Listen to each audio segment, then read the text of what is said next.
over 6 months ago, when the Wooting 80HE Founders Campaign dropped, I bought one day one. I was so excited. I love my Wooting 60HE. It's the best keyboard I've ever owned. I think that if you want the competitive edge for keyboards, this is the one to get. There's a couple other, I'd call them imitations, but just kind of like second comers that just haven't reached the level of keyboard performance that Wooting has. It's just the best one. And you can get close, but if you want the real thing, the Wooting is definitely still offering the best experience. Now, I bought a Wooting 80HE because I wanted all that experience in a little bit more of a premium package without actually modding it. So I just keep mine in the normal Wooting case that it came with. I do have a white keycap set that Wooting sold. These are blank white. I think that's what it's called, but it's just white. It's literally the same thing as the other one. But I've been really liking white accessories, so I also got this keyboard in white. This keyboard came in a plastic, a white and black plastic, and a ghost color, and then it came in a raw zinc, as well as a white and black zinc. Now, it's really important for what I'm going to talk about next, because there was a lot of different changes that happened after I bought this keyboard. So the Founders Campaign started in March of this year, 2024, on the 14th. And after that, there was some changes. There were some changes to the way that the raw zinc case was going to look. There was also some changes to like the production schedule as things kind of got pushed back, and then they weren't going to get pushed back, and then they got pushed back again. And there were some changes and updates right at the last minute as these started to like get shipped out. They stopped production, and they stopped fulfillment of the white zinc case. So the one that I bought, because they were having some chipping issues. So that was me opening this package for the very first time. We're going to see if mine has any defects, but I was expecting a smaller box, honestly. And then I went to pick this thing up from the UPS office today, and look at this. This is a large box. This is like 8 by 20 by 8. With this in the Founders Campaign, you get a couple other things. So you get the carrying case that comes with it. You also get another set of Lecker switches. So I bought the kit. So I will have to make my keyboard myself. And I got these two switches, which are at different amount of grams, a different amount of force to actuate them. They both work with the primary feature of the Wooting, which is that Hall effect magnetic key press. That's an analog key press that allows you to get different actuation points and also rapid trigger. So I think I'm going to be putting on the lighter of the two, but we'll see. Right now, like rapid trigger already is super light, but maybe I'll change my rapid trigger settings once I get these on. But that's like full review time later. Let's see what else is in this box. So this one says case on it, so this looks like the case. Wooting zinc alloy case. This is the white case. It's called Just White. And this is probably from their initial run, given that I was probably in the first round of orders. Now, I think that makes me, out of anyone to order this case, it makes me more likely to have a defect because I'm in that initial run than anything else, unless, something happened later. But I'm pretty sure if there is a large issue with defects that we'll see it show up on my case. Like there's the largest chance out of anyone. So if you... Oh, let's talk about what they did. Let's talk about what they did to kind of resurrect that. So this is called the module. So this is like the PCB and stuff like that. And then these are the Wooting keycaps that I got. So we have a lot of parts here. And as I put this together and kind of take everything out and show it, I'm going to kind of go over some things. So anyways, this cost me just shy, I think, of $300. For me, it's definitely worth it. I was going back and forth with this is $335. So I was going back and forth with whether I get the cheaper plastic option, and I got some advice. I go to a friend and I say, hey, like, which one should I buy? Like, what do you think? Like, what do you think is the best option here? And he's like, well, the best option is the one that you want the most. I'm like, well, I kind of want the Zinc. I kind of want the premium feel. And he's like, well, do you plan on buying another keyboard? And no, not really. I didn't really plan on buying another keyboard after this until they made a better Wooting, and they did. So like, I don't think I would switch to a full size like Wooting 1 if they made a new version, like a Wooting 1, 2, or maybe they already have that, but I don't think I would switch to that. I think I still want something in the 75% size, but I know that some people are holding out for the 10 keyless. So maybe that will come someday. Let's talk about what they did to kind of retroactively, or like in the process of basically fulfilling these. They halted fulfillment on the Zinc alloy because 2 reviews noted some issues with it. They noticed some paint chipping, and they also noticed that when you rub the case with a metal object that it leaves a mark. And they're like, yeah, that's kind of unavoidable. And like, honestly, yeah, if you rub something that has a white finish and it's metal, and you rub it with a metal object, it's going to leave a mark. And I don't really see that as an issue, but I do see paint chipping as an issue, especially if it's very noticeable right out of the box. And that's what we're going to find out about right now. So just opening this guy right here. The normal plastic version of this starts at $189, I believe, just around the same price as the other Wooting HE, and I think they have a 60 HE plus. So I don't think that that's that crazy of a price to ask for a high performance keyboard. Other people feel like they can get basically the same thing for a little bit less, but this is the original. I think they just did the best job. So, okay, so this comes in the carrying case. Cool. So this is another thing you get as a perk of buying the piece. So it comes in a case, and let's see if we have any issues.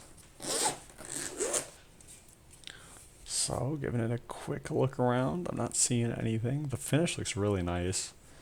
It's got foam pre-inserted in there. Give it a look on the back, even though that's really not a concern for me because it's on the bottom side, so who really cares? But okay, also in the box, apparently we get some different rubber stoppers for different heights of the keyboard, which is interesting. I just forgot about this. Yeah, it's definitely different. I knew that they were going to add some rubber stoppers here to the height, but these look like they clip in. So I take this part out right here and I put it into the back, and then that will elevate the height. And it's kind of more set in stone than something like a flip. But I feel like they said that the flip wasn't the premium thing they were looking for. This is really what they're looking for. So, I mean, I get this. You find your ideal height and you kind of set it, but also, I don't know, I think I would have rather had the flip, even though it probably would have been some like plastic thing with a hinge on the back. I get that there's challenges with the aluminum side of this, but I think I'd rather have the modularity of that rather than, and like the easy ability to do that on the fly. So anyways, I'm going to get to building this thing, and then I will talk about it more after. Okay, so it's been a little bit, and I have everything set up now. It didn't take me that long, maybe like 20, 30 minutes, because the module is very, very easy to put in. You literally take off the 6 screws on the back, you put in the module itself, which is just the PCB plus rubber like around the edges, and you re-screw in the module, or the faceplate, by flipping it over again. There's also a little rubber piece for the light bar, and you plug in like the cable here. So it's very simple there. After that, when everything's kind of put together and like the case is together, you grab some of these guys, and I grab the 45 gram switches, and you just click them all in and they all fit in. I have 6 extra switches here, and then I just put them all in, and then I put the keycaps that I needed right on top. And that's perfect. Everything's working just as I want it. The sound is really, really good. So I want to show that off first. Let me unplug it and show you that. So I think the sound is really, really light, and the feeling is definitely lighter. And okay, let me just give you it. The feeling is definitely lighter, and the overall like sound is like creamier and less sharp partially because of the foam that's included in this kit. So let's do that real quick.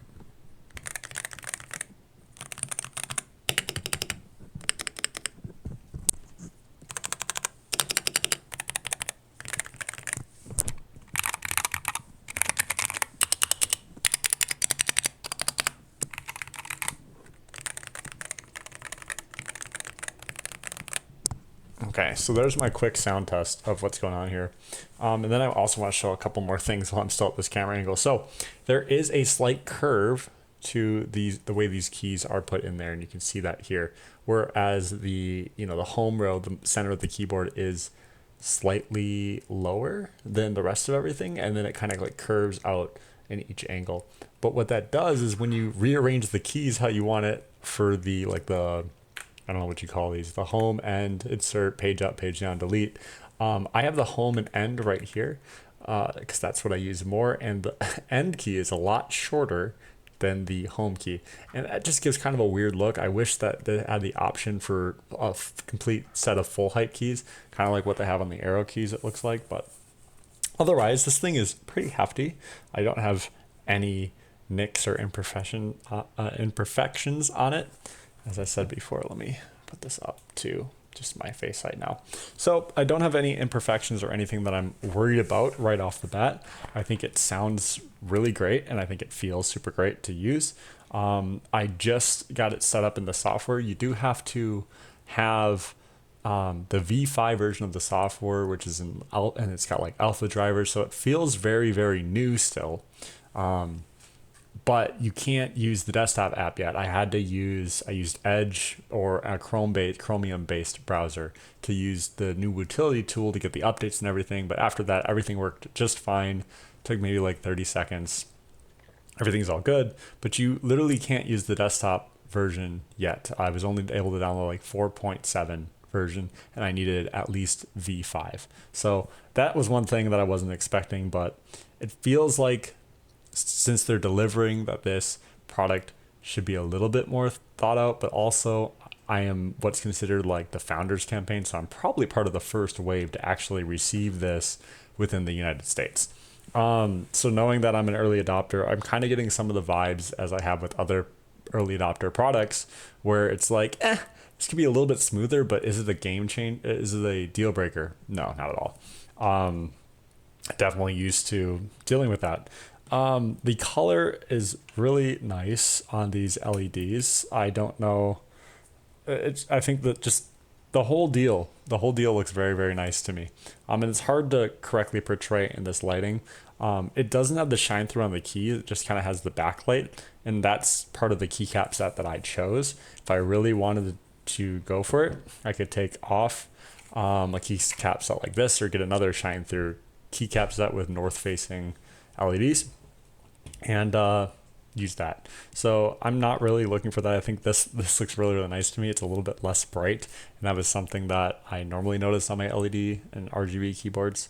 It also has a mode button, so I can switch between modes, and that's what I'm seeing right here with that light bar. Let's see if we can see that. And the reason I want to show that is because this, you can't see it at all. It's just showing up white. Anyways, there's a little like selector there that's moving from the 2 dots way on the left to the 2 dots just to the right of that, meaning that I'm moving between 2 different modes.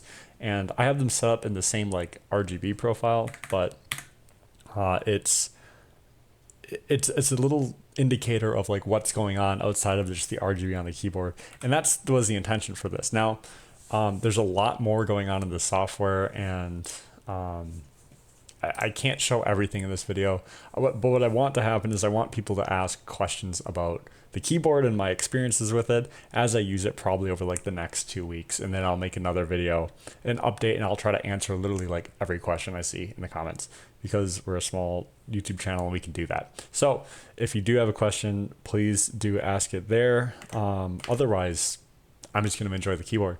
I have some matches for ESEA Open tomorrow, and I'll continue to use it. I'll just use this as a drop and go replacement for my Wooting 60. So yeah, if you're interested in that, subscribe, all that jazz. Leave comments below. Truly, truly, truly, if you want to know anything about this, I'll try to answer them as I get them, as well as answer them within the next video. So yeah, that's it. Peace.